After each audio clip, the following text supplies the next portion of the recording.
বন্ধুরা, আজকে একটা এমন মজার গল্প শোনাবো তোমাদের, তোমরা খুব আনন্দ পাবে। আজ বিশ্ব পরিবেশ দিবস।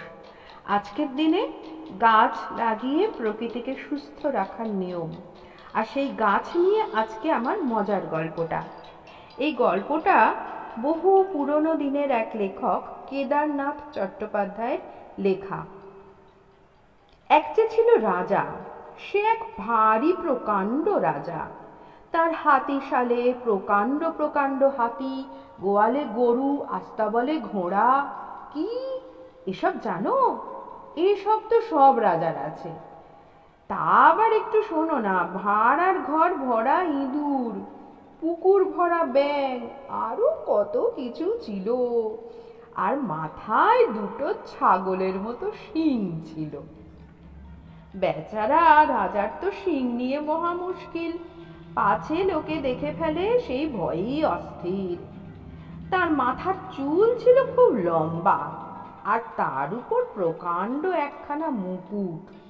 কোনো রকমে শিংটা চাপা দিয়ে রাখতে পারলে তিনি বাঁচেন, কিন্তু চুল আর কত লম্বা রাখা যায়? তাতেও লোকে যা তা বলতে আরম্ভ করে। কাজেই শিং তো থাকেই। রাজা আর কি করেন, মাঝে মাঝে চুল কাটান, কিন্তু যে নাপিত আসে সে আর ফিরে আসে না। রাজামশাই কোনো একটা ছুতোনাতা করে তার মাথাটি উড়িয়ে দেন। কাজেই আর কোনো নাপিতও আসতে চায় না। রাজার বাড়ি যাওয়ার হুকুম এলেই কোনো রকমে খুর কাচি পুটলি পোটলা করে দেশ ছেড়ে পালায়। শেষে এক ছোকরা নাপিত টাকার লোভে রাজার বাড়ি গেল একদিন। নাপিতের নাম ভবম হাজাম। হিন্দুস্থানি নাপিত কিনা, তারা নাপিতকে বলে হাজাম। ভবম তো এসে বেশ করে রাজার চুল কাটছে। এমন সময় দেখে কিনা রাজার মাথায়, বাপরে, ইয়া বড় শিং! তাই দেখে তো সে হতভম্ব। তারপর সে কোনো রকমে রাজার চুল কাটা সারল, কিন্তু বেচারার এইসব দেখে মাথা ঠিক ছিল না। সে রাজার মাথায় টিকি রাখতে ভুলে গেল। আর যায় কোথায়? রাজা বললেন, তবে রে বেটা বেয়াদব, আমার মাথায় শিখা রাখিস নি, এক্ষুনি তোর গর্দান নেব। নাপিত তো ভয় কাট, সে বললে, দোহাই হুজুর, এটা বড্ড ভুল হয়ে গেছে। তবে টিকি, বিশেষ করে রাজা লোকের টিকি ও ফির ঠিক শিগগিরই গজাবে। কিন্তু হুজুর, আমি গরিব মানুষ, মাথা গেলে তো আর মাথা গজাবে না। তো সে কথা আর কে শোনে? তারপর নাপিত অনেক হাতে পায়ে ধরলো, শেষে বুঝিয়ে বলল তার মাথা কাটা গেলে আর কোনো নাপিত কখনো রাজবাড়িতে আসবে না। তখন রাজা আর কি করেন, বললেন, যা, কিন্তু খবরদার আমার সিংহের কথা কাউকে বলবি নে, বললেই তো দফা শেষ করব। নাপিত তো ঊর্ধ্বশ্বাসে দৌড় মেরে পালালো, আর রাজার বাড়ির মুখও হলো না।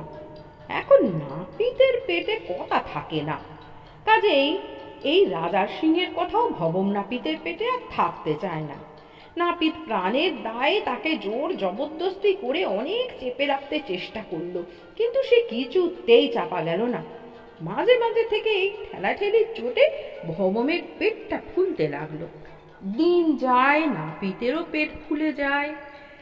এটা ফুলে ফুলে ঢোল, ক্রমে ঢাকায় জ্বালা হয়ে উঠল। শেষে নাপিত তার এক নানির কাছে গেল, দিদিমা। দিদিমার কাছে গিয়ে সে বললে, নানি, টাকার লোভে এক জায়গায় গিয়েছিলাম, সেখানে একটা কথা জেনেছি। এখন তার চোটে মাথা যায় কি পেট যায়। নানি বললে, কি হয়েছে, খুলেই বল না কেন?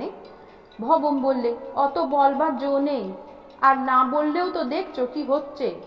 নানি তখন তাকে বলে দিল, শহরের মাঝে যে প্রকাণ্ড বট গাছ আছে, তার কোটরে ঢুকে তোর কথাটা বলে আয় গে।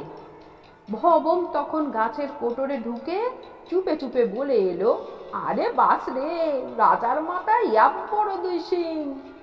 আর অমনি তার পেট ফাঁপা গেল সেরে। তারপর একদিন রাজার বাড়ি মহা ধুমধাম। রাজার মেয়ের বিয়ে, অনেক জায়গা থেকে লোকজন এসেছে, কত কত ঢাক ঢোল বাজনা এসেছে। তার মধ্যে ছিল একটা ঢোল, আর সেইটা সেই শহরের মাঝের বট গাছের কাঠ দিয়ে তৈরি। যখন বিয়ের আসর খুব জমেছে, বরযাত্রী এসে পড়েছে, চারিদিকে লোকে লোকারণ্য, তখন সকলে শুনল রাজার নহবতখানায় সানাই, কাসর আর ঢোল মিলে নানান সুরে কি যেন বলছে। সানাই তার মিহি সুরে তান ধরেছে, রাজাকে দোয় সিং, রাজাকে দোয় সিং। কাসর অমনি ক্যান ক্যান করে বলেছে, কিন্নে কাহা, কে বলেছে, কে বলেছে। আর ঢোল গুরু গম্ভীর আওয়াজ করে বলছে, ভবম হাজাম, ভবম হাজাম, ভবম হাজাম নে বলেছে, ভবন নাপিত বলেছে। আর কোথা যায়, চারিদিকে হুলুস থুলুস, লোকে যা তা বলতে আরম্ভ করলো। রাজা তো রেগে আগুন হয়ে নাপিতকে কাটতে হুকুম দিলেন। কিন্তু নাপিত কি আর থাকে সেখানে? সে সেই সর্বনেশে ঢোলের কাণ্ড দেখে আগেই কোথায় সরে পড়েছে। কাজেই তাকে আর তখন ধরে কে? রাজামশাই লম্পছম্প আর শিং নাড়াই সার হলো। গল্পের ছবিটি সুকুমার রায়ের আঁকা। ভাদ্র 1325 সালে এই গল্প ছবি সমেত ছাপানো হয়েছিল সন্দেশ পত্রিকায়। বন্ধুরা, শুনলে তো গাছ কেমন বন্ধু হতে পারে। তবে আজকের দিনে তারা শুধু বন্ধুই হবে, ভয় নেই। তোমাদেরকে গাছের কথা গাছই নিজের মনে রেখে দেবে। গাছের কাছে গিয়ে যত কথা প্রাণ খুলে বলো, গাছকে বন্ধু করে নিও। তবেই আমরা সুস্থ পৃথিবীতে মনের আনন্দে বেঁচে থাকব।